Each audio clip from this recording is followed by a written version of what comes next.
So I met with a guy a couple nights ago who, him and his wife are in a place of crisis. The marriage has been suffering for a long time. Divorce is now being talked about and on the table.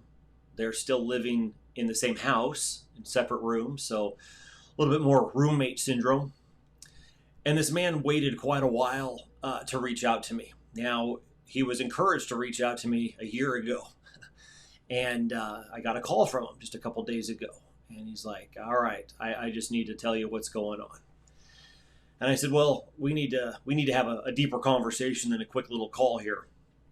And so I've known this man for a long time. And so we got together in person, sat down in a room late one night, and he began to tell me about this journey that he has been on for quite a few years now that has led him to the place that he finds himself in now, where his wife is completely crushed based on things that this man has done over the years that has caused pain. And now the woman, the wife, is lashing out and is pretty devastated over the whole thing, and now is acting extremely mean. And so as I was talking to this man, listening to what he was saying, he recognized, and I don't think he really understood the fact that he was in a place of crisis and has been living in a place of crisis for quite a while. And see, when you start living in a place of crisis for a long time, crisis becomes normal. You learn to start to function in these things. And I told this guy, when you are in a place of crisis, you are doing one of two things. You are either going to you're going to run to something. You're going to turn to something to either numb the pain, deal with the pain, escape the pain, and this is what we do as humans, and especially men. Now, what do we run to? What do we turn to? Sometimes we turn to our work, and we just work extra hard. I know I did that for a number of years. Or we might turn to the gym and things like that, so we have an outlet in order to deal with the crisis that we are facing. But then often, many will turn to things that are not healthy at all, such as different addictions, whether it's drinking and porn and sometimes above and beyond those things, and drugs and just all that kind of thing. Or they'll just seek out companionship of another woman. Now, we can put, let's say, the gym, we can put even work sometimes, and well, that's not a bad thing necessarily. It's just maybe, it's a thing compared to these things that are categorized more as the sin side of things of these addictions and porn and all of that. And we turn to these things to numb the pain. And yet when we turn to these things, we actually are just causing more problems within the marriage, more division within the marriage, and more problems for ourselves, and really opening up opportunity to really destroy our family even more in ways that we don't even think about or comprehend. And maybe you're watching this right now and you're going, what are you talking about? There's nothing, I'm not doing any damage by going to porn. Well, I disagree. There's damage being done on multiple levels, emotionally, spiritually, mentally, that you don't even know. And so when I was talking to this guy about all of this, and I said, you're either turning to one of two things. You're either going to turn to the things to escape, or you are going to turn to God. And I cannot tell you how many guys I've talked to that say, oh yeah, I'm a Christian, and yet they choose not to turn to God. And in this 2-hour meeting that I had with this guy, we got down to business. And I said, as a coach, as even an associate pastor of a church, being in ministry, I could bring a lot of opinions to you, and I could bring wisdom to you, and I could bring truth to you. But I'm not going to do that tonight. And I think he was a little thrown off by that. I said, you need to hear from God yourself. Now, a couple of you are checking out right now. But when you're in a place of crisis, we end up putting up walls to protect ourselves. I know I did this for a long time and didn't even know it. Here I was, I love God.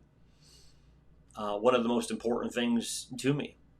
And yet in the survival mode of the crisis that I found myself in my marriage all those years ago, I recognized that I had put up walls to protect myself. And in doing so, I put up walls between me and the Lord at the same time. No wonder I wasn't experiencing God. No wonder I wasn't hearing him. because I put up walls. And so with this guy, I walked him through a framework that we teach within inside of our coaching groups, inside the King's Code. And it is completely designed to tear down those obstacles and those walls and reconnect with the Lord. And in doing so, he experienced some freedom and some relief that he had not felt in a very long time. And he even ended our meeting going, I feel really stupid that I've let this part of my relationship with God go. And this is a man of God, letting his relationship go. Yes, he's still conscious that God's there. Yeah, he's still getting in the Bible. Absolutely. But you see, we are not settling for just a relationship with God, especially in our crisis. You can have a relationship with many people. It doesn't mean you're thinking about them all the time. It doesn't mean you're talking to them all the time. That's why we're not settling for that. As a man of God that is going to not settle, as a man of God and as someone that is going to rise up into a king under the King of Kings, we cannot settle for relationship anymore.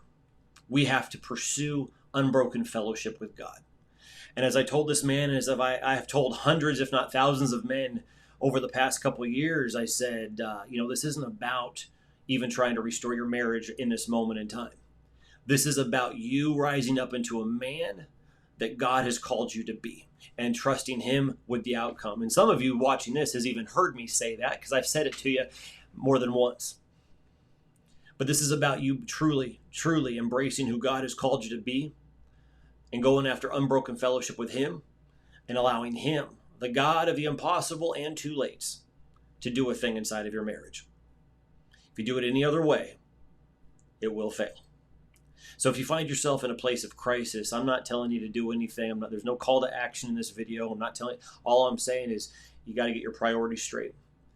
There's a good chance that you are in a place of what I call the reality check phase, where you are starting to recognize the error in your ways and whether it's how you've been responding to her or what you're doing to numb the pain or whatever it might be. And you're going to have a choice to check that ego at the door and cast down pride and humble yourself before God.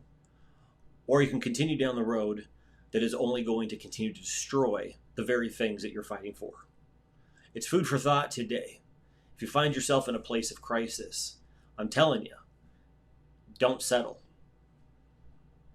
If you find yourself in a place of crisis, there is still hope in the midst of all of that. So I encourage you today, cry out to the Lord and continue to pursue him in this difficult time that you find yourself in.